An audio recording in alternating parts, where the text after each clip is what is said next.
இன்னைக்கு ட்ரெண்டில் உதாரணத்துக்கு சிலம்பரசன் படத்தில் வல்ல போய் பாடணும். நீங்கள் மியூசிக் ஞானம் உண்டு. தட்டி பார்த்தேன் கொட்டாங்கச்சி தாளம் வந்தது பாட்டை வச்சு தூக்கி வளர்த்த அன்பு தங்கச்சி தூக்கி எறிஞ்சா கண்ணு குளமாச்சு தேனாக நினைச்சித்தான் உன்னை வளர்த்தே தேடாக கொட்டி வீட நானும் தொடுச்சேன். கரெக்டாக இமீடியட்டாக பதில் கொடுக்குறீங்க பாருங்க. அங்கே தான் விஜய் டிஆர் நிற்கிறார் அப்படியே.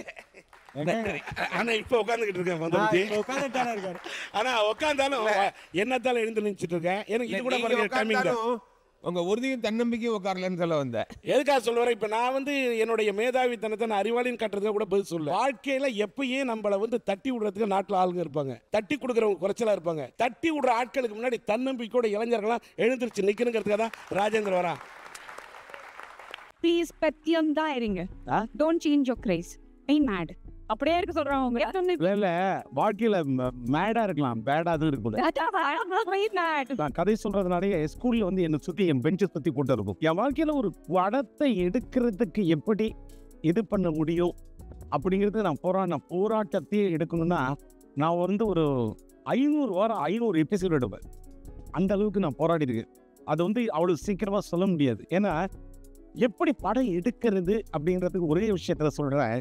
என்னோட மூச்சு சினிமா, என்னுடைய கலையை ஆரம்பிச்ச கூட நான் தாங்கிப்பேன்.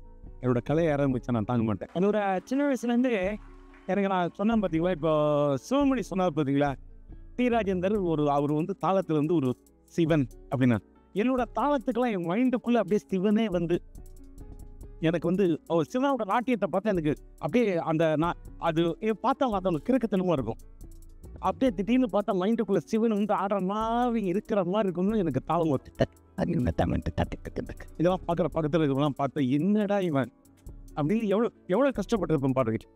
அகல் விளக்குக்கு அப்புறம் ஒரு படத்தில் நடிச்சபோது என்னை சாப்பிட கை வைக்கும்போது கதாநாயகி வாங்க நாங்கள் மார்க்கெட் சாப்பிட கூட விட மாட்டேங்கிறாங்களே நினைக்கும் போது சாப்பாடு நல்லா போடணும், முதல் இலை போட்டு சோறு போடணும் கொண்டு வந்து அதை நான் தான் அதில் சொல்லிக்கிற கௌரவமாக இருந்தாலும் சரி, நான் என்ன சாப்பிட்றோம் அதுதான் எல்லாரும் சாப்பிடும். சினிமா சம்மந்தப்பட்ட அவனுக்கு அது பசிக்குதுன்னா விஜயகாந்த் சார் ஆஃபீஸ்க்கு போகலாம்.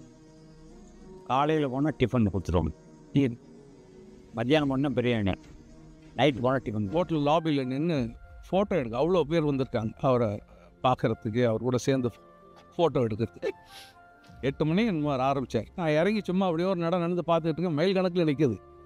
இவர் சாப்பிடல, டீ பிரேக் எடுக்கல, எதுவும் பண்ணலைங்க. அப்படியே நின்றுட்டு ஒவ்வொருத்தரையும் இழுத்து ஃபோட்டோ எடுத்து போய் சாப்பிடுவோம். இது அது ஒரு முரட்டுத்தனமான ஒரு பாசத்தோடு சொல்கிறது இருக்கு இல்லையா. நைட் வரைக்கும் போச்சு. அவர் தன்னுடைய இணை பார்ப்பதை விட அடுத்தவர்களை லேசாக பார்த்துக்கிட்டே இருப்பார் அப்படின்பாரு. உங்கள் பாரு கறியில் பாரு குறையுது, பாரு கூட்டில் பாரு குறையுது, பாரு கீரை கூட்டு வை நல்லா இருக்குங்க. இது அடுத்தவங்க இலையே பார்த்துக்கிட்டு இருக்கு. கேப்டன் அவர்கள் படத்தில் மட்டும்தான் துணை நடிகர்களுக்கும் டெக்னீஷியர்களுக்கும் போஸ்ட் ஹார்லிக்ஸ் 7 அப்படி கொடுத்து வடிக்கப்பட்டான். கேப்டனை பற்றி யாராரங்களா சொல்லணும் அப்படின்னு என்ன வேணாலும் சொல்லலாம். அவரை பற்றி சோரே சொல்லுங்க.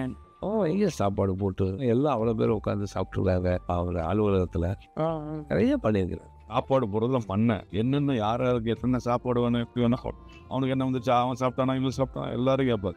இவரால் நான் நல்லா இருந்தேன், அவரால் நான் நல்லா இருந்தேன் அப்படின்னு சில பேர்த்து தான் சொல்ல முடியும். பல பேர் நல்லா இருந்தது கேப்டனால் மட்டும்தான். அது உறுதியாக சொல்லணும். எத்தனை பேர் படிக்க வச்சுருக்காரு விஜயகாந்த்னு கணக்கில்லை சார்.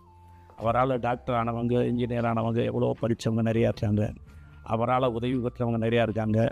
அவரே என்ன சொல்லுவார்னா, நான் நல்ல நடிகன்னு பேர் வாங்கிறத விட நல்ல மனிதன் என்னை சொல்லிக்கு பண்ணுற தர்மம் கூட இல்லை, சாமிக்கு பண்ணுறது 10 ஏழைகளுக்கு பண்ணு, முடியாதவங்களுக்கு பண்ணு. விஜயகாந்துக்கு எப்படின்னா அந்த இதில் பட்டம் தெரிஞ்சு எல்லாம் வாங்கி கொடுத்துருக்கேன், எல்லாம் உங்களுக்கு கொடுப்பாங்க என்னென்னங்கிறது. அதுதான் நான் மெயினாக இப்போ பண்ணியிருக்கேன். இதுக்கப்புறம் என்ன பண்ணணுமோ நான் பண்ணுறோம். எனக்குன்னு ஒரு ஏதோ ஒரு இடம் கொடுக்குது, அது இருக்குங்க, அது கிடைச்சா எனக்கு. அது என் மக்களுக்கு இந்த துரோகம் யாராவது பண்ண விடவே மாட்டான்னு இந்த மக்களுக்கு அதை யாராவது ஒன்று செத்துக்கிட்டாங்க. என்னுடைய பேர் இருக்கிறது that you had a lot of tiffs. Those days when you had a tiff with Asin. Oh my God, and I'm not joking, that is a complete rumor. I have never had a problem with any of the women actors, ever. Yeah. It's really strange because even I have heard Asin To be very honest, the first time I met her was during, I think, Vashram, the Filmfare Awards, when I won a Filmfare for Vashram. And I have to say this, she went out of her way. She was sitting a few meters away. She came up to me and she said, "You did such a good job, congratulations."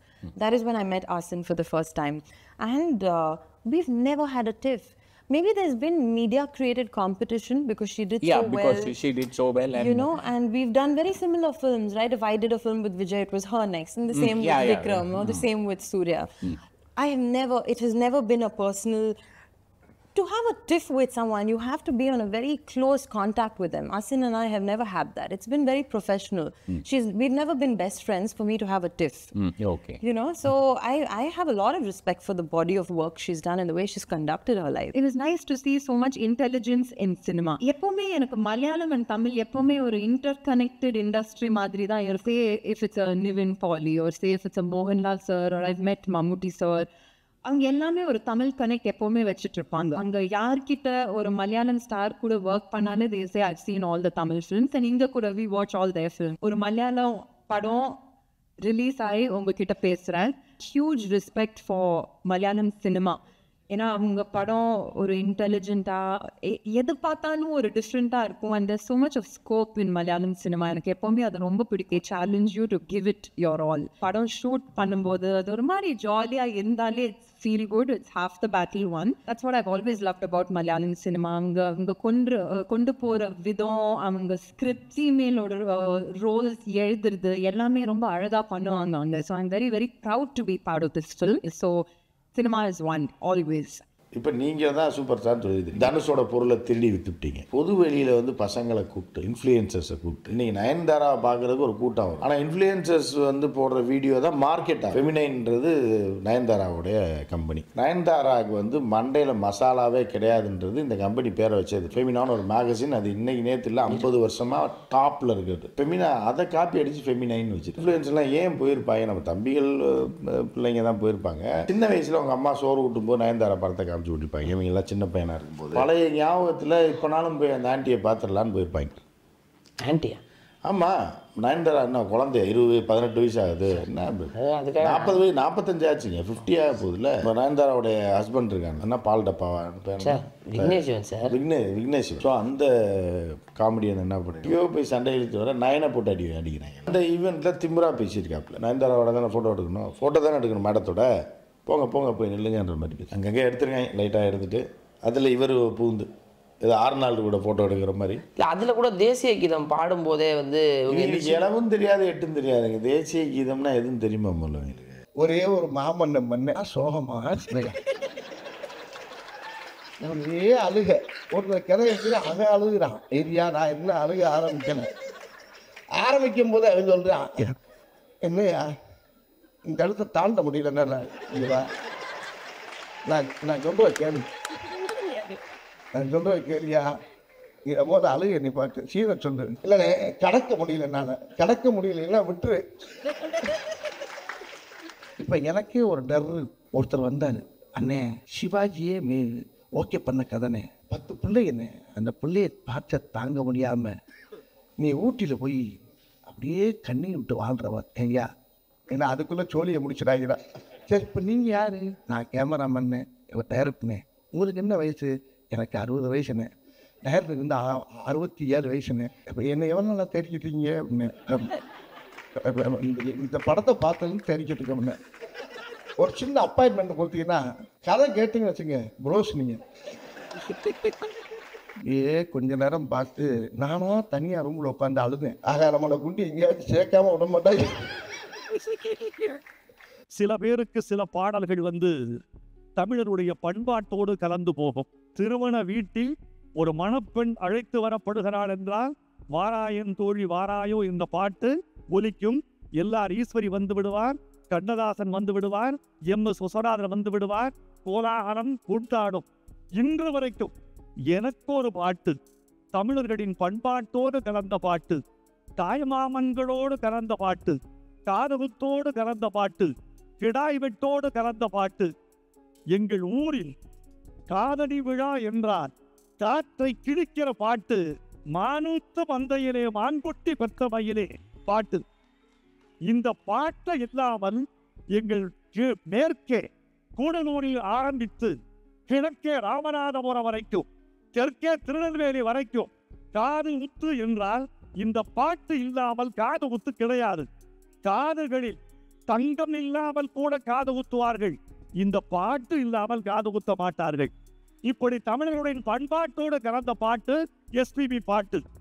எப்படி கண்ணதாசன் ஒரு மணமகள் ஒருத்தி காலெடுத்து வைக்கிற வரைக்கும் அவர் பாட்டு நிலைக்குமோ, குழந்தைக்கு காது குத்துற வரைக்கும் இந்த பாட்டு தமிழர்களின் பண்பாட்டில் நிலைக்கும். அதற்கு பாலு துணை இருக்கிறார்.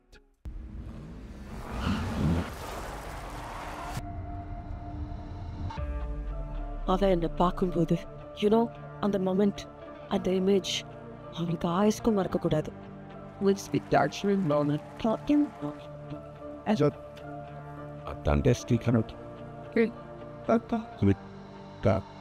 I'm so lost. எனக்கு இந்த ஜிதேஷ் பற்றி தெரியாது பயன். ஆனால் நான் சின்ன பிள்ளையா இருந்தப்ப வாட்ச் கெட்டு போச்சுன்னா ரிப்பேர் பண்ணுவோம், டிவி கெட்டு போச்சுன்னா ரிப்பேர் பண்ணுவோம், தூக்கி போட மாட்டோம். This is my husband Rakshit. It's like in Azerbaijan, crime rate is low. Less than I can stop. கொஞ்ச நேரமாவே பிரச்சனை பண்ணிட்டு இருக்கோம். They're trying. Be my destiny, just testing me. I've got so much more depth of me. Yo, you push it, if one. அந்த மாதிரி பொம்பளைங்க வாழவே கூடாது. இது ஸ்கெட்சை போட்டு கொடுத்ததே Police, that's how stupid been about sound. And first you thought, I'm gonna shake that over. Take your first.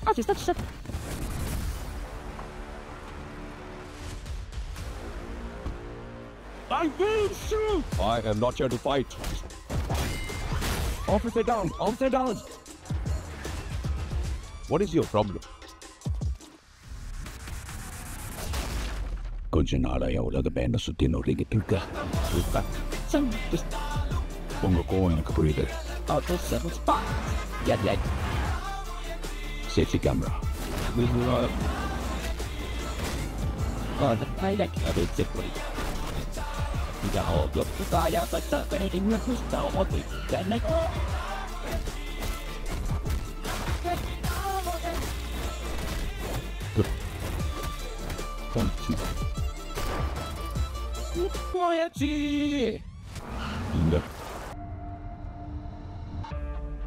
அவன் என்னை பார்க்கும்போது அந்த மொமெண்ட், அந்த இமேஜ் அவளுக்கு ஆயுஸ்க்கும் மறக்கக்கூடாது.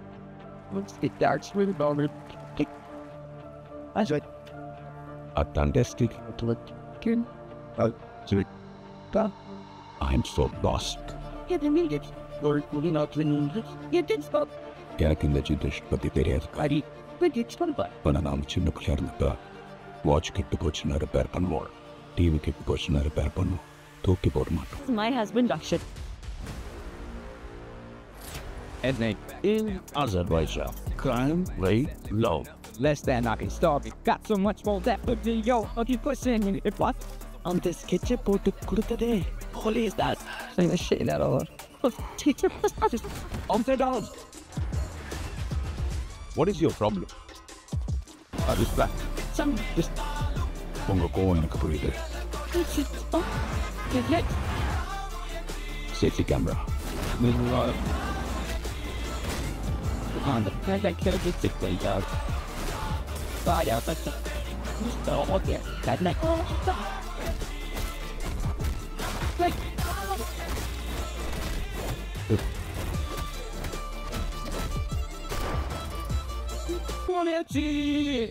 நான் ரவுடி தான், நான் ரவுடி இல்லை, நான் ரவுடி மாதிரி, ஆனால் ரவுடி அந்த மாதிரி தான் இருக்குது ஆக்சுவலாக. அந்த அந்த படம் எனக்காக எழுதப்பட்ட கதை இல்லை. அது ரொம்ப ஜாலியாக இருக்கிற ஒரு பையன், லைஃப் ரொம்ப லைட்டடாக இருக்கிற ஒரு பையன், சீரியஸாக பார்க்காத ஒரு ஆள். ஒரு ஸ்டேஜில் நம்ம சீரியஸாக பார்த்தாக வேண்டிய கட்டாயம் இருக்கும். ஆனால் அந்த சீரியஸான இடத்துலையும் அது அவ்வளோ சீரியஸாகவும் இருக்காது ஆக்சுவலாக. படத்துக்காக விக்கியன் வந்து பேசும்போது நான் ரொம்ப ஹெஃப்டியாக இருந்தேன். ஒரு 100 கிலோ கிட்ட இருந்தேன். ஃபிட்டாக இருக்கிற ஒரு ஆளுக்கான கதை அது. நான் விக்கியன் நல்லா பார்த்துக்கோ, என்ன தூக்கி அதில் உட்கார வைக்கவே முடியாது, கஷ்டம் அப்படின்னா.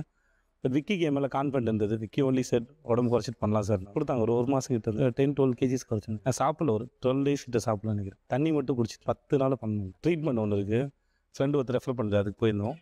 ஒரு 10-12 days சாப்பிட்டேன். தான் ரொம்ப பசிச்சதுன்னா ஏதாவது சூப் மட்டும் குடிச்சுவோம் நாங்கள்.